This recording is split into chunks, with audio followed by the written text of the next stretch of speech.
यलम्बर किराती राजा यलम्बर महाभारतको युद्धको नतिजा पनि एक्लैले बदल्न सक्ने क्षमता भएको विश्वास गरिएका आज पनि आकाश भैरवको रूपमा पूजिने र काठमाडौँमा किरात शासनको सुरु गर्ने प्रथम किराती राजा यलम्बरको नाम आज पनि किन गर्वका साथ लिइन्छ त? राजा यलम्बर नेपालको इतिहासमा किरात वंशका प्रथम राजा भनेर चिनिन्छ। यलम्बर नाम वीरता र नेतृत्वको र शक्तिसँग जोडिन्छ। अझ किरात समुदायको लागि उनी राजा मात्र नभएर पहिचान र गौरवका प्रतीक समेत मानिन्छन्। उनले सुरुवात गरेको किराती शासन करिब 1200 वर्षसम्म चलेको भनेर विश्वास गरिन्छ। राजा यलम्बर जनमैत्री र बहादुर शासकको रूपमा चिनिन्छन्। स्थानीय जनताको सुरक्षा, कृषि उत्पादनमा वृद्धि, बस्ती विस्तार र जनसमुदाय बीच समन्वय र त्यसै गरी प्राकृतिक स्रोतको उपयोग र संरक्षणमा उनको एकदमै ठूलो भूमिका रहेको पाइन्छ। राजा यलम्बरसँग जोडिएको महाभारत कथा इतिहास। राजा यलम्बर महाभारत युद्धमा पुगेका थिए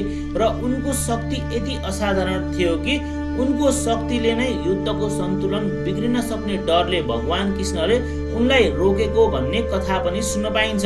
जसकारण आज पनि यलम्बरलाई राष्ट्रिय इतिहासका प्राचीन नायक, नेपालका प्रारम्भिक राष्ट्र निर्माता र किरात समुदायका निम्ति त गौरव त्यति मात्र नभएर स्वाभिमानका प्रतीकको रूपमा पनि चिनिन्छ। तपाईलाई राजा यलम्बरको बारेमा के कुरा थाहा छ? कमेन्ट गरेर बताउनु।